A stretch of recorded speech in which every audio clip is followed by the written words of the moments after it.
Hello നമസ്കാരം. പത്തരമാറ്റ് സീരിയലിൻ്റെ ഒരു അടിപൊളി എപ്പിസോഡിലേക്ക് എല്ലാവർക്കും സ്വാഗതം. വരാൻ പോകുന്ന ഒരു അടിപൊളി വിശേഷത്തിലേക്കാണ് നിങ്ങളെ ഞാൻ കൂട്ടിക്കൊണ്ടു പോകുന്നത്. അനന്തപുരി തറവാട്ടിൽ ഒരു പൊട്ടിത്തെറി തന്നെ സംഭവിക്കാൻ പോകുകയാണ്. അബിയുടെ കള്ളത്തരങ്ങൾ വെളിവാക്കുകയാണ് ചെയ്യുന്നത്. ഇപ്പോൾ തന്നെ നവ്യ എല്ലാ സപ്പോർട്ടും ആദർശിനും നയനയ്ക്കും ചെയ്യുന്നുണ്ടായിരുന്നെന്നുള്ള കാര്യം നമുക്കൊക്കെ അറിയാം അല്ലേ. ഇനിയിപ്പോൾ അങ്ങോട്ട് നവ്യ അനഘയെ രക്ഷിക്കാൻ നോക്കുകയാണ്. കാരണം അനഘയെ കൊല്ലാനായിട്ട് നോക്കുന്നുണ്ട് അബി എന്നുള്ള വിവരം നവ്യ മനസ്സിലാക്കി കഴിഞ്ഞു. അതുകൊണ്ട് തന്നെ നവ്യയും അവളുടെ കൂട്ടുകാരി നമിതയും കൂടി അനഘയെ രക്ഷിക്കാനുള്ള കളികളൊക്കെ നടത്തുകയും രക്ഷിക്കുകയൊക്കെ ചെയ്യുകയാണ് കേട്ടോ. അങ്ങനെ നവ്യയും അനഘയും കൂടി അബിയെ പൂട്ടിക്കെട്ടുകയാണ് കേട്ടോ. അങ്ങനെ നന്ദു തന്നെ അബിയെ അറസ്റ്റ് ചെയ്യുകയാണ്. കാരണം അനഘയെ ഉപദ്രവിക്കുകയും കൊല്ലാൻ വരെ നോക്കിയ അബിയെ എല്ലാ തെളിവുകളോടും കൂടി നന്ദു അറസ്റ്റ് ചെയ്തു കൊണ്ടുപോകുന്ന വിശേഷത്തിലേക്കാണ് കേട്ടോ ഞാൻ നിങ്ങളെ കൂട്ടിക്കൊണ്ട് പോകുന്നത്. നമ്മുടെ വീഡിയോ ഇഷ്ടമായാൽ എല്ലാവരും ഒന്ന് ലൈക്കും ഹൈപ്പും ഒക്കെ ചെയ്തേക്കണേ. അതുപോലെ തന്നെ ഇതുവരെ നമ്മുടെ ചാനൽ സബ്സ്ക്രൈബ് ചെയ്യാത്തവർ സബ്സ്ക്രൈബ് കൂടി ചെയ്ത് നമ്മുടെ ചാനൽ വലിയ ഒരു വിജയത്തിലേക്ക് കൊണ്ടുപോകണമെന്ന് അഭ്യർത്ഥിക്കുകയാണ് കേട്ടോ. അപ്പോൾ നമുക്ക് വീഡിയോയിലേക്ക് പോകാമേ. അനന്തപുരി തറവാട്ടിൽ ചർച്ചകളൊക്കെ നടന്നുകൊണ്ടിരിക്കുകയാണ്. മുത്തശ്ശനാണെങ്കിൽ അനിയുടെയും അവന്തികയുടെയും കല്യാണം നടത്താനായിട്ട് തീരുമാനിച്ചു. അനി അതിന് എതിർപ്പ് പല തവണ പറഞ്ഞു. അങ്ങനെ മുത്തശ്ശനും മുത്തശ്ശിയും കുറച്ചൊന്ന് അയഞ്ഞു വരികയായിരുന്നു കേട്ടോ. പക്ഷെ എന്നാലും ജലജയുടെ സ്വഭാവം ഇവർക്ക് രണ്ടുപേർക്കും നല്ലതുപോലെ അറിയാം. ഇനി ജലജ എന്തെങ്കിലും ഇവിടെ കിടന്ന് എന്തെങ്കിലും ഇതിൻ്റെ പേരിൽ വഴക്കുണ്ടാക്കിയാലോ, ഇനി ഈ വിവാഹം നടക്കില്ല എന്ന് അവളോട് പറഞ്ഞാൽ ഒരു കോലാഹലം തന്നെ അവൾ ഇവിടെ സൃഷ്ടിക്കും. അതുകൊണ്ട് രണ്ടുപേരും, അതായത് മുത്തശ്ശനും മുത്തശ്ശിയും ഭയങ്കരമായിട്ട് ഒരു മാനസികാവസ്ഥയിലൂടെയാണ് ഇപ്പോൾ പോയിക്കൊണ്ടിരിക്കുന്നത് കേട്ടോ. കാരണം മുത്തശ്ശനായിട്ടാണ് അവന്തികയും അനിയെയും ഒന്നിപ്പിക്കണമെന്നൊക്കെ വിചാരിച്ച് അവരുടെ എൻഗേജ്മെൻറ്റിൻ്റെ ആ ഒരു സമയത്താണല്ലോ അനഘയും വേണും കൂടിയൊക്കെ വന്ന് ആ ഒരു ഡിവോഴ്സിൻ്റെ കാര്യം പറഞ്ഞ് ആ ഒരു നിശ്ചയം മുടങ്ങിയതൊക്കെ. പക്ഷെ എന്നാൽ ഇപ്പോൾ എല്ലാം കൊണ്ടും അനുകൂലമായിരിക്കുന്ന ആ ഒരു സാഹചര്യമായിരുന്നിട്ട് കൂടി മുത്തശ്ശന് അവന്തികയുടെ അനിയുടെയും കാര്യത്തിൽ ഒരു തീരുമാനം എടുക്കാനായിട്ട് പറ്റുന്നില്ല. കാരണം അനി വന്ന് അത്രയ്ക്ക് നന്ദുവിനെ ഇഷ്ടമാണെന്നാണ് പറഞ്ഞത്. അപ്പോൾ ഇനിയും അനിയെയും അവന്തികയും ഒന്നിപ്പിച്ചിട്ട് കാര്യം ഇല്ല. എന്തായാലും അനി അതിന് സമ്മതിക്കത്തില്ല. അപ്പോൾ എന്ത് ചെയ്യും എന്നുള്ള ആ ഒരു നിരാശയിലാണ് കേട്ടോ മുത്തശ്ശനിപ്പോൾ. ഒരിക്കൽ നന്ദുവിനെ ആലോചിച്ച് അനി പറഞ്ഞതനുസരിച്ച് മുത്തശ്ശനും മുത്തശ്ശിയും കൂടി കനകയോടും ഗോവിന്ദനോടും സംസാരിക്കാൻ പോയതാണ്. അന്ന് അനിയുടെ അമ്മയ്ക്ക് നന്ദുവിനെ ഇഷ്ടമല്ല എന്ന കാരണത്താലാണ് പരസ്പരം അവർ തമ്മിൽ ഇഷ്ടമായിരുന്നിട്ട് കൂടി അവർ ആ ആലോചന വേണ്ടെന്ന് വെച്ചത്. ഇനിയും ജാനകി നന്ദുമോളെ ഇഷ്ടപ്പെടാത്ത സ്ഥിതിക്ക് അനിയുടെ ഇഷ്ടം നോക്കി വീണ്ടും അങ്ങോട്ടേക്ക് ചെല്ലാനായിട്ട് ഒരിക്കലും സാധിക്കില്ലെന്ന് മുത്തശ്ശനും മുത്തശ്ശിയും കൂടെ പറയുകയാണേ. വല്ലാത്തൊരു പ്രതിസന്ധിയിലാണ് കേട്ടോ മുത്തശ്ശനും മുത്തശ്ശിയും. എന്നിരുന്നാലും കനക നന്ദുമോൾക്ക് വേണ്ടി ആലോചിച്ച പയ്യൻ നവീമോൻ എന്തുകൊണ്ടും നന്ദുമോൾക്ക് ചേരും. അത്രയ്ക്ക് മിടുക്കനായതുകൊണ്ടല്ലേ നമ്മളെയൊക്കെ കോടതിയിൽ നിന്നും നവീമോൻ രക്ഷപ്പെടുത്തിയെടുത്തത്. ദാ ഇപ്പോൾ അനിക്ക് അനാമികയിൽ നിന്നും ഡിവോഴ്സ് വരെ നേടിക്കൊടുത്തില്ലേ. ആരെങ്കിലും വിചാരിച്ചോ അവളുടെ ആ അനാമികയുടെ കാമുകനെ കോടതിയിൽ കൊണ്ടുവന്ന് നിർത്തുമെന്ന്? അത്രയ്ക്ക് ബുദ്ധിശാലിയും മിടുക്കനുമാണ് നവീൻ മോൻ. എന്ത് ചെയ്യാനാ, അന്ന് അവന്തിക മോളെ നവീൻ മോനെ കൊണ്ട് കെട്ടിക്കാമെന്ന് വിചാരിച്ചതല്ലേ നമ്മൾ. അങ്ങനെയല്ലേ നമ്മൾ ആ ആലോചന വരെ നടത്തിയത്. നന്ദുമോള് മനസ്സിലുള്ളത് കൊണ്ടായിരിക്കും അന്ന് നവീൻ മോൻ നമ്മൾ ആലോചിച്ച ആലോചന വേണ്ടെന്ന് വെച്ചത്. ഈ കുട്ടികളൊക്കെ ഇങ്ങനെ തുടങ്ങിയാൽ നമ്മൾ മുതിർന്നവർ എന്ത് ചെയ്യാനാ. ജലജയാണെങ്കിൽ ദേഷ്യത്തോടെ നയനയുടെ അടുക്കൽ ചെല്ലുന്നുണ്ട്. അനിയുടെ മനസ്സിൽ ഇപ്പോഴും നന്ദു തന്നെ ഉള്ളെന്നുള്ള കാര്യം ജലജയെ വല്ലാണ്ട് അലട്ടിക്കൊണ്ടിരിക്കുകയാണ് കേട്ടോ. അപ്പോൾ തൻ്റെ മകളുടെ സന്തോഷം കെടുത്താനായിട്ട് മനഃപൂർവ്വം നയന അനിക്കൊപ്പം നിൽക്കുകയാണെന്നാണ് ജലജ നയനയോട് പറയുന്നത്. അപ്പോൾ ഇതും പറഞ്ഞുകൊണ്ട് ജലജ നയനയുടെ നേരെ വെറുതെ ഇങ്ങനെ തട്ടിക്കേറി ചെല്ലുകയാണ് കേട്ടോ. അപ്പോൾ അനിയുടെ മനസ്സിലിപ്പോൾ നന്ദു ഉണ്ടെങ്കിൽ തന്നെ അത് നീ പറഞ്ഞ് തിരുത്താനായിട്ട് വയ്യേ. അതൊന്നുമല്ല, വെറുതെ നന്ദു അനിയുടെ പുറകെ വെറുതെ നടക്കുന്നതാണ്. നിങ്ങൾ രണ്ടുപേരും ആ കുടുംബത്തിൽ നിന്ന് ഇങ്ങോട്ടേക്ക് പോകുന്നത് കൂടാണ്ട് ഇനി അവളെ കൂടെ ഈ കുടുംബത്തിലേക്ക് കൊണ്ടുവരാനാണോ നിൻ്റെ ഉദ്ദേശം എന്നൊക്കെ പറഞ്ഞ് അതായത് ഇപ്പോൾ ഗർഭിണിയായിരിക്കുന്ന നമ്മുടെ നയനെ അത്രമാത്രം വാക്കുകൾ കൊണ്ട് വേദനിപ്പിക്കുകയാണ് കേട്ടോ ജലജ. നയന അപ്പോൾ തിരിച്ച് പറയുന്നുണ്ട്, അപ്പച്ചി കൂടുതലൊന്നും സംസാരിക്കണ്ട, നിങ്ങളുടെ പഴയകാല ജീവിത കഥയൊന്നും എന്നെ കൊണ്ട് പറയിപ്പിക്കരുതെന്നും സത്യങ്ങൾ ഒരു പക്ഷേ എല്ലാവരും അറിഞ്ഞാൽ നിങ്ങളായിരിക്കും അടുത്തത് ഈ വീട് വിട്ട് പോവേണ്ടി വരുന്നതെന്ന് ജലജയോട് പറയുന്നുണ്ട്. നിങ്ങളുടെ അതേ സ്വഭാവത്തിൽ തന്നെ നിങ്ങൾ നിങ്ങളുടെ മകനെ വളർത്തി. അതുകൊണ്ടാണല്ലോ അനഘ എന്ന പാവം പെൺകുട്ടിക്ക് ആ ഒരു അവസ്ഥയിൽ വന്ന് നിന്നത്. എല്ലാത്തിൽ നിന്നും അവൾ ഒന്ന് ഉയർത്തെണീക്കാൻ നോക്കിയപ്പോൾ നിങ്ങളുടെ മകൻ അവളെ കൊല്ലാൻ ഹോസ്പിറ്റലിലോട്ട് ആളെ വിട്ടു. എന്തോ ദൈവത്തിൻ്റെ അനുഗ്രഹം കൊണ്ട് മാത്രമാണ് അവൾക്ക് ഒന്നും സംഭവിക്കാതെ ഇരുന്നത്. അല്ലെങ്കിൽ ആ പാവം ചന്തുമോളുടെ പ്രാർത്ഥന, അവൾക്ക് സത്യം പറഞ്ഞാൽ ഒരു അച്ഛനും അമ്മയും ആണ് നിങ്ങളെ എല്ലാവരും കൂടി ഇല്ലാതാക്കിക്കൊണ്ടിരിക്കുന്നത്. എന്നാൽ ഞങ്ങൾ ചന്തുമോളുടെ അച്ഛനും അമ്മയും ആയി ഈ വീട്ടിൽ ആ കുഞ്ഞിനെ നിർത്താമെന്ന് വിചാരിച്ചാലോ, അതിനും നിങ്ങളാരും സമ്മതിക്കില്ല. നോക്കിക്കോ, എല്ലാ തെളിവുകളും നന്ദു ശേഖരിച്ചുകൊണ്ടിരിക്കുകയാണ്. അവനെ എന്നേക്കുമായി ജയിലിൽ അടയ്ക്കാനുള്ള ഒരുക്കമായിട്ടായിരിക്കും എൻ്റെ അനിയത്തി നന്ദു ഈ വീട്ടിലേക്ക് വരുന്നത്. അതുകൊണ്ട് നിങ്ങളൊന്നും മിണ്ടാതെ വാ അടച്ചിരിക്കുന്നതായിരിക്കും നല്ലത്. ജലജയുടെ കണ്ണുകളിൽ നയനയോടുള്ള തീവ്രമായ ദേഷ്യം. നയനയുടെ വയറ്റിൽ വളരുന്ന കുഞ്ഞിനെ പോലും വകവരുത്താൻ അവൾ ചിലപ്പോൾ ശ്രമിച്ചെന്ന് വരാം. അനിക്ക് ഡിവോഴ്സ് കിട്ടിയ സന്തോഷത്തിലാണ് അവന്തിക. അനിയുടെ പുറകെ അനിയേട്ടാന്ന് പറഞ്ഞ് അവൾ നടന്നുകൊണ്ടിരിക്കുകയാണേ. നിനക്ക് വേറെ പണിയൊന്നുമില്ലേ? എന്തിനാ എൻ്റെ പുറകെ ഇങ്ങനെ നടക്കുന്നത്? ഇനി നമുക്കിടയിൽ നമ്മുടെ കല്യാണം നടക്കാൻ എന്താണ് തടസ്സം എന്നാണ് കേട്ടോ അവന്തിക അനിയോട് ചോദിക്കുന്നത്. കോടതി വിധി ഇപ്പോൾ നമുക്ക് അനുകൂലമായല്ലോ, പിന്നെ എന്താ അനിയട്ടെ എന്നെ ഇങ്ങനെ അവോയ്ഡ് ചെയ്യുന്നത്? മുടങ്ങിപ്പോയ നമ്മുടെ നിശ്ചയം അന്ന് എനിക്ക് ഒരുപാട് സങ്കടമായിരുന്നു. എന്നാൽ അനിയേട്ടനെ ഡിവോഴ്സ് കിട്ടിയെന്നറിഞ്ഞുള്ള ആ ഒരു നിമിഷം ഉണ്ടല്ലോ, ഞാൻ സത്യം പറഞ്ഞാൽ ഹാപ്പിയായിപ്പോൾ. ഇനി നമുക്കിടയിൽ ഒരു കരടുമില്ല. അനിയേട്ടാ, മുത്തശ്ശനോട് നമുക്ക് നമ്മുടെ കാര്യത്തെപ്പറ്റി ഒന്ന് സംസാരിച്ചാലോ എന്നൊക്കെ പറയാൻ കേട്ടോ. അനിയപ്പോൾ അവന്തിക പുച്ഛത്തോടെയാണ് നോക്കുന്നത്. നിന്നോട് ഞാൻ എത്ര തവണ പറഞ്ഞു? അല്ല, നിനക്കറിയാം, എല്ലാ കാര്യങ്ങളും നിനക്കറിയാം. എനിക്ക് നന്ദുവിനെ ഇഷ്ടമാണെന്നുള്ള കാര്യം. അല്ലല്ലല്ല, എനിക്കും നന്ദുവിനും അങ്ങോട്ടും ഇങ്ങോട്ടും പരസ്പരം ഇഷ്ടമാണെന്നുള്ള കാര്യം വരെ നിനക്കറിയാം. എന്നിട്ടും നീ ഈ കല്യാണത്തിന് നിർബന്ധം പിടിക്കുന്നുണ്ടെങ്കിൽ നിൻ്റെ ഉദ്ദേശം വേറെയാണ്. എനിക്കറിയാം, നീയും നിൻ്റെ അച്ഛനും ചേട്ടനും അമ്മയും എല്ലാവരും ഒറ്റക്കെട്ടാണ്.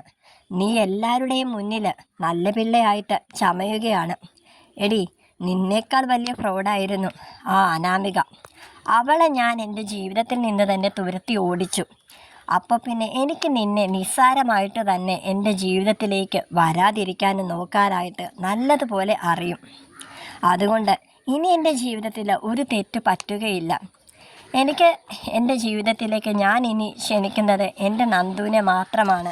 നീ അറിഞ്ഞിരിക്കാൻ വേണ്ടിയിട്ട് ഞാനൊരു കാര്യം നിന്നോടായിട്ട് പറയാം. നിങ്ങളൊക്കെ എന്താ വിചാരിച്ചത്? അന്ന് പൊന്മുടിയിലേക്ക് ഞങ്ങളെല്ലാവരും പോയത് നവീൻ നന്ദുവിനെ പ്രപ്പോസ് ചെയ്ത ആ ഒരു സംഭവം ആഘോഷിക്കാൻ വേണ്ടിയിട്ടാണെന്നാണോ എല്ലാവരും വിചാരിച്ചിരിക്കുന്നത്? എന്നാൽ നീ ഒന്ന് മനസ്സിലാക്കിക്കോ, അന്ന് പൊന്മുടിയിലേക്ക് ഞാനും നന്ദുവും ഒറ്റയ്ക്കാണ് പോയത്.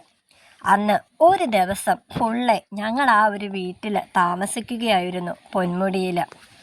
എല്ലാം കഴിഞ്ഞ് ഞങ്ങൾ അവിടെ നിന്ന് ഇറങ്ങിയപ്പോൾ ഞങ്ങളുടെ മനസ്സിൽ തോന്നിയ ഒരു പ്ലാനിങ് മാത്രമായിരുന്നു നവീൻ. അങ്ങനെ നവീൻ ഞങ്ങളെ സത്യം പറഞ്ഞ് രക്ഷിക്കുകയായിരുന്നു.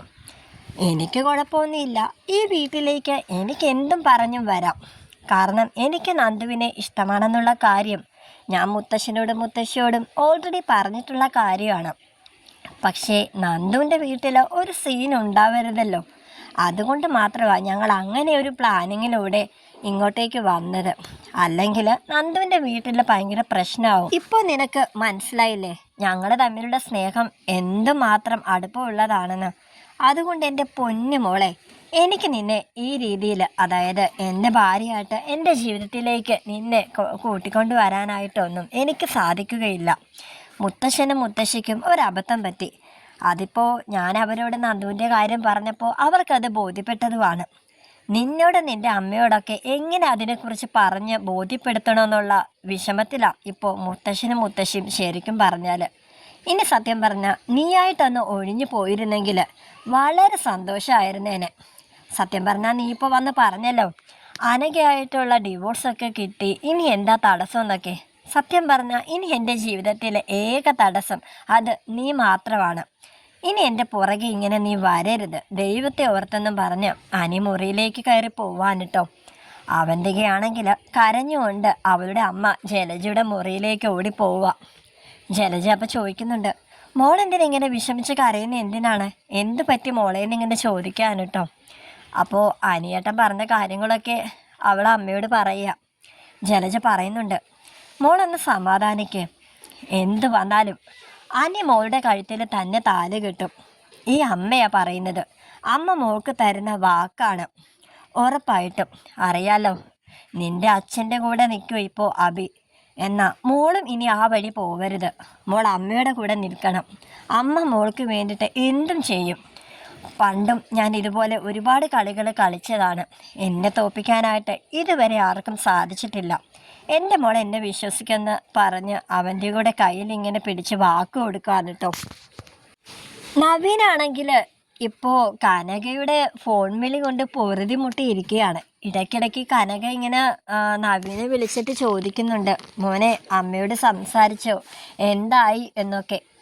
നവീന് ഇപ്പോൾ ഭയങ്കരമായിട്ടുള്ളൊരു പ്രതിസന്ധിയിലൂടെ തന്നെയാണ് കേട്ടോ പോകുന്നത്. കാരണം നന്ദുവിനെയും അനിയും ഒന്ന് കളിപ്പിക്കണം, ആ ഒരു രീതിയിലാണ് സത്യം പറഞ്ഞാൽ അവൻ മനസ്സിലാക്കിയ കാര്യങ്ങളൊന്നും അവനിങ്ങനെ പുറത്തു പറയാതെ കൊണ്ടുപോകുന്നത്. പക്ഷെ കനക ഇങ്ങനെ ഇടയ്ക്കിടയ്ക്ക് വിളിച്ച് നവീൻ ഇങ്ങനെ ബുദ്ധിമുട്ടിച്ചുകൊണ്ടിരിക്കുകയാണ്. നവീനാണെങ്കിൽ നന്ദുവിൻ്റെ അമ്മയ്ക്ക് സത്യം പറഞ്ഞാൽ വേറെ പണിയൊന്നും ഇല്ലേന്നാണ് കേട്ടോ തലയെ പിടിച്ചിങ്ങനെ പറഞ്ഞുകൊണ്ടിരിക്കുന്നത്.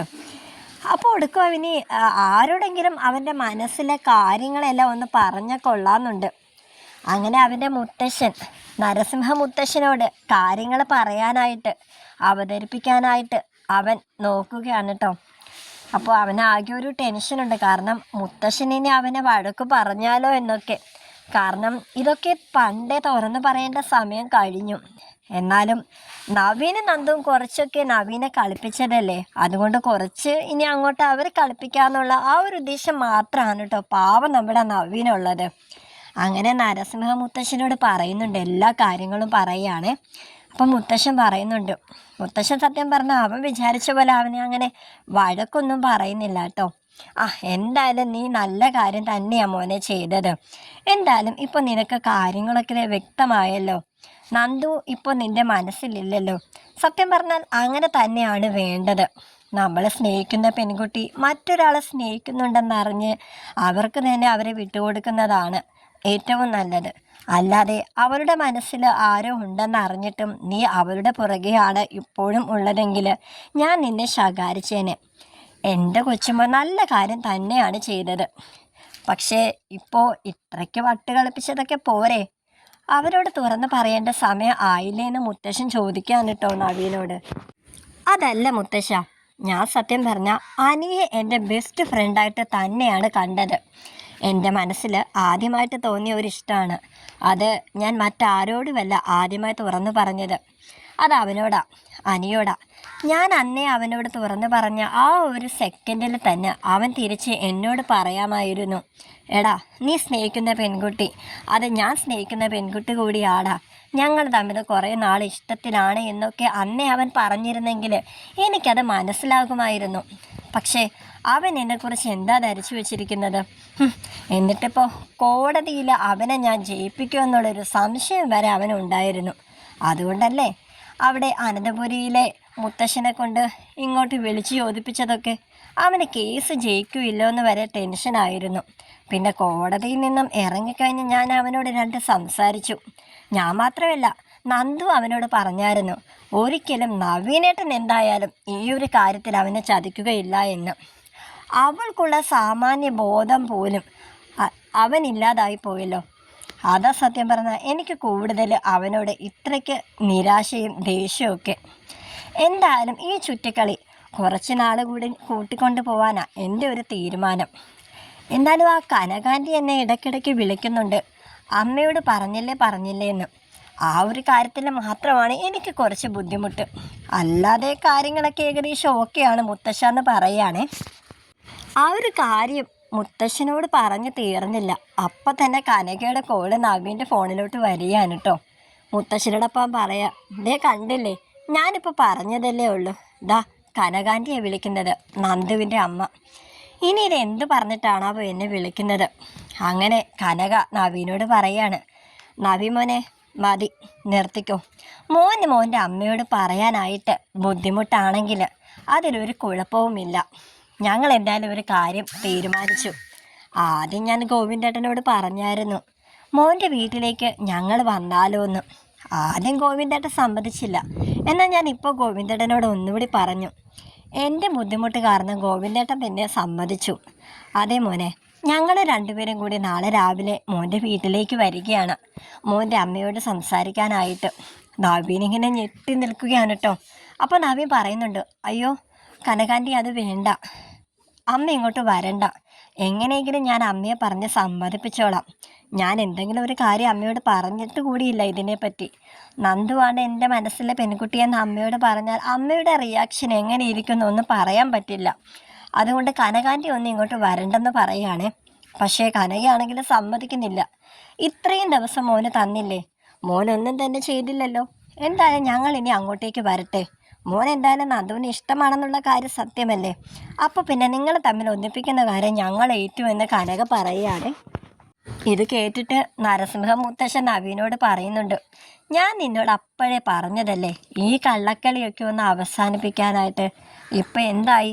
ഇനിയിപ്പോൾ എന്താ ചെയ്യുക? അവരോട് പറഞ്ഞിട്ട് അവർ കേട്ടില്ലല്ലോ. നാളെ ഇനി അവരിനി ഈ വീട്ടിലേക്ക് വന്നു. നിൻ്റെ അമ്മ പത്മയോട് സംസാരിച്ചു. ഇനി പത്മ എങ്ങാനും ഇനി നന്ദുവിനോളെ ഇഷ്ടപ്പെട്ടിട്ട് ഇതിനെല്ലാം ഓക്കെ പറഞ്ഞാൽ നിങ്ങൾക്ക് എന്ത് ചെയ്യാനാകും? നവീന് ഭയങ്കര ടെൻഷനായി കേട്ടോ. ഇല്ല, നന്ദുവിനെ അങ്ങ് അമ്മ ഇഷ്ടപ്പെടാനായിട്ട് ചാൻസ് കുറവാണ്. കാരണം അമ്മയ്ക്ക് അല്പം സ്വല്പം ഇൻട്രോവേർട്ടായ ഒരു പെൺകുട്ടിയാണ് സത്യം പറഞ്ഞാൽ ഇഷ്ടം. അല്ലാതെ നന്ദുവിനെ പോലെ ഒരു എസ്ഐ ആയിട്ടുള്ള ഒരു തൻ്റേടി ആയിട്ടുള്ള ഒരു പെൺകുട്ടി, അങ്ങനെയുള്ള ഒരു മരുമകളെ അല്ല അമ്മ ആഗ്രഹിക്കുന്നത്. അതുകൊണ്ട് അമ്മ സമ്മതിക്കില്ലെന്ന് തന്നെയാണ് എൻ്റെ മനസ്സ് പറയുന്നത്. അപ്പോഴും മുത്തശ്ശൻ പറയുന്നുണ്ട്, ഇനി ഒരു പക്ഷേ നിൻ്റെ അമ്മ നിന്നോടുള്ള ഇഷ്ടം കാരണം അതിന് സമ്മതം മൂളിക്കഴിഞ്ഞാൽ നീ എന്ത് ചെയ്യും? അപ്പം പിന്നെ നമ്മൾ ആരും വിചാരിക്കുന്നിടത്ത് കാര്യങ്ങൾ നടക്കില്ല. ഒന്നെങ്കിൽ നീ കനകയോടും ഗോവിന്ദനോടും സത്യങ്ങൾ തുറന്നു പറയുക, അതല്ലെങ്കിൽ അനിയോടും നന്ദുവിനോടും ഇതിനെപ്പറ്റി സംസാരിക്കുക. ഇതിലേതെങ്കിലും ഒന്ന് നീ ചെയ്തേ പറ്റത്തുള്ളൂ എന്ന് പറയാൻ കേട്ടോ. നവീനാകെ തലവേദന പിടിച്ച രീതിയിൽ ഇങ്ങനെ ഇരിക്കുകയാണ് കേട്ടോ. എന്തായാലും കനകാൻ്റിയോടും ഗോവിന്ദങ്കിളിനോടും ഇതിനെപ്പറ്റി സംസാരിച്ചു കഴിഞ്ഞാൽ ശരിയാവത്തില്ല. അതുകൊണ്ട് തന്നെ നന്ദുവിനോടും അനിയോടും ഇതിനെപ്പറ്റി സംസാരിക്കാമെന്ന് അവൻ വിചാരിക്കുകയാണ് കേട്ടോ. അങ്ങനെ അവൻ ഫോണെടുത്ത് അനിയെ വിളിക്കുകയാണ്. അനി, എനിക്ക് നിന്നെ നാളെ ഒന്ന് കാണുമെന്ന് പറയാൻ കേട്ടോ. അനി അപ്പം മനസ്സിൽ വിചാരിക്കുന്നത്, കേസൊക്കെ ഇവൻ എനിക്ക് ജയിപ്പിച്ച് തന്നു, അനാമികയായിട്ടുള്ള ഡിവോഴ്സും വാങ്ങി തന്നു. അപ്പം അവൻ പറഞ്ഞിരുന്നല്ലോ നന്ദുവിനെ അവനെ ഒന്നിപ്പിക്കണമെന്ന്, അതും ഞാൻ മുൻകൈ എടുക്കണമെന്ന്. അതിനെപ്പറ്റി സംസാരിക്കാനായിരിക്കും വിളിക്കുന്നത്. എന്തായാലും അവൻ വിളിച്ചതല്ലേ, നാളെ അവൻ വിളിച്ചെടുത്ത് പോവാന്നൊക്കെ പറഞ്ഞ് അനി കിടക്കാൻ പോവാൻ കേട്ടോ. അപ്പം നന്ദു അനിയെ വിളിക്കുന്നുണ്ട്. നവീനേട്ടൻ എന്നെ വിളിച്ചിരുന്നു, നാളെ ഒരു സ്ഥലത്ത് വെച്ച് മീറ്റ് ചെയ്യാന്നാണ് പറഞ്ഞിരിക്കുന്നത്. അപ്പം അനി പറയുന്നുണ്ട്, നിന്നോട് ബീച്ചിൽ വരാനാണോ അവൻ പറഞ്ഞത്? അപ്പോൾ നന്ദു, അതെ, എന്നോട് ബീച്ചിൽ വരാനാണ് പറഞ്ഞത്, പക്ഷെ നിന്നെ വിളിച്ച കാര്യമൊന്നും എന്നോട് പറഞ്ഞില്ല. അപ്പോൾ അനി പറയുന്നുണ്ട്, നിന്നെ വിളിച്ച കാര്യം എന്നോട് പറഞ്ഞിട്ടില്ല. അപ്പോൾ നമ്മളോട് രണ്ടുപേരോടുമായിട്ട് നവീൻ എന്തോ ഒരു കാര്യം പറയാനുണ്ടല്ലോ. ആ എന്തായാലും നമ്മൾ രണ്ടുപേരും പരസ്പരം അങ്ങോട്ടും ഇങ്ങോട്ടും പറഞ്ഞെന്നുള്ള കാര്യം നവീൻ അറിയണ്ട. അവിടെ ചെല്ലുമ്പോഴത്തേക്കും നമ്മളറിയാത്ത രീതിയിൽ നിന്നാൽ മതി. അങ്ങനെ രണ്ടുപേരും നവീൻ വിളിച്ച രീതിയിൽ അവിടെ ചെന്ന് നിൽക്കാൻ കേട്ടോ. സത്യം പറഞ്ഞാൽ നവീന് ആകെ ഒരു ടെൻഷനുണ്ട്. കാരണം എങ്ങനെ തുടങ്ങണം, ഏത് രീതിയിൽ തുടങ്ങണം എന്നൊക്കെ ഭയങ്കരമായിട്ടുള്ളൊരു ടെൻഷനാണ് കേട്ടോ. കാരണം കനകയും ഗോവിന്ദനും വീട്ടിൽ വരുന്ന ആ ഒരു അവസ്ഥയിൽ വരെ കൊണ്ടെത്തിച്ചത് സത്യത്തിൽ നവീനാണ്. അപ്പോൾ എല്ലാം കയ്യിൽ നിന്ന് പോയിരിക്കുകയാണ്. അപ്പോൾ ഈ ഒരു കാര്യം പറഞ്ഞു കഴിഞ്ഞാൽ ഇനി അവർ രണ്ടുപേരും കൂടി നവീനെ പഞ്ഞിക്കിടുക എന്നുള്ളൊരു കാര്യത്തിൽ ഓർത്തിട്ടാണ് കേട്ടോ നവീൻ്റെ ടെൻഷൻ. എന്തായാലും നരസിംഹ മുത്തശ്ശനാണെങ്കിൽ ഇന്ന് എന്തായാലും അവരോട് കാര്യങ്ങളൊക്കെ തുറന്ന് പറഞ്ഞാലേ ശരിയാവത്തുള്ളൂ. അല്ലാതെ നീ ഇങ്ങോട്ടേക്ക് മടങ്ങി വരണ്ട. ഈ കനകയും ഗോവിന്ദനും കൂടെ ഇങ്ങോട്ടേക്ക് വന്നാൽ എല്ലാ പണിയും പാളും. അതുകൊണ്ട് സത്യങ്ങൾ അവരോട് നീ തുറന്ന് പറ. നീ എല്ലാം മനസ്സിലാക്കിയിരുന്നു എന്നുള്ള കാര്യം. നിങ്ങളെ ഒന്നിപ്പിക്കാൻ വേണ്ടിയിട്ടാണ് നീ ഇതുവരെ കളിച്ച കളികളൊക്കെ നിന്ന് എല്ലാം നീ തുറന്ന് പറയാൻ കേട്ടോ. അങ്ങനെ നവീൻ പറയാണ്, എടാ നിങ്ങൾ രണ്ടുപേരും എന്നെക്കുറിച്ച് എന്താ വിചാരിച്ചിരുന്നത്? ആദ്യം എനിക്ക് നന്ദുവിനെ ഇഷ്ടമായിരുന്നു, അതൊക്കെ ശരിയാണ്. പക്ഷേ ഞാൻ എല്ലാം മനസ്സിലാക്കിയടാ. നിങ്ങൾ തമ്മിൽ പരസ്പരം അങ്ങോട്ടും ഇങ്ങോട്ടും ഇഷ്ടത്തിലാണെന്നുള്ള കാര്യമൊക്കെ എനിക്കറിയാം. ഞാനത് മനസ്സിലാക്കിയിട്ട് തന്നെയാണ് ഇത്രയും നാളെ നിങ്ങളോട് പെരുമാറിയതെന്ന് പറയാൻ കേട്ടോ. നന്ദു അനിയും പരസ്പരം അങ്ങോട്ടും ഇങ്ങോട്ടും നോക്കുകയാണ്. ശരിക്കും നവീൻ്റെ വാക്കുകൾ കേട്ടിട്ട് ഷോക്കായിട്ട് ഇങ്ങനെ ഇരിക്കാൻ കേട്ടോ. നന്ദു പറയുന്നുണ്ട്, നവീനേട്ടാ, അപ്പോൾ നവീനേട്ടൻ അറിയാമായിരുന്നോ? എന്നിട്ടാണോ നവീനേട്ടൻ വീട്ടിൽ വന്ന അമ്മയോട് അങ്ങനെയൊക്കെ പറഞ്ഞത്? ആ, നിങ്ങൾ രണ്ടുപേരും കുറേ ഇട്ട് എന്നെ വട്ട് കളിപ്പിച്ചതല്ലേ, അതുകൊണ്ട് കുറച്ച് വട്ട് നിങ്ങളെ കൊണ്ട് കളിപ്പിച്ചാലോ എന്ന് ഞാൻ ആലോചിച്ചു. പക്ഷേ ഇപ്പോൾ പണി നല്ല രീതിയിൽ കിട്ടിയിരിക്കുകയാണ്. അങ്ങനെ അവരോട് രണ്ടുപേരോടും നവീൻ പറയുന്നുണ്ട്, ഞാനീ കളിച്ച കളിയൊക്കെ നിങ്ങളെ കുറച്ച് നാൾ കളിപ്പിച്ചിട്ട് സത്യമൊക്കെ തുറന്ന് പറയാനിരുന്നത്. പക്ഷെ നന്ദു, നിൻ്റെ അമ്മ ആകെ കൊണ്ട് കുളവാക്കി. നിൻ്റെ അച്ഛനെയും കൂട്ടിക്കൊണ്ട് വീട്ടിലേക്ക് വരുമെന്നാണ് നിൻ്റെ അമ്മ പറഞ്ഞത്. ഇനിയിപ്പോൾ എന്താ ചെയ്യുക? അനിയപ്പോൾ നവീനോട് പറയുന്നുണ്ട്, എടാ നവീനെ, ഞാൻ നിന്നെ മനസ്സിലാക്കിയില്ലല്ലോ. എന്നാലും നീ ഇത് എന്നോട് നേരത്തെ പറഞ്ഞിരുന്നെങ്കിൽ ഇങ്ങനൊന്നും ആവില്ലായിരുന്നല്ലോ.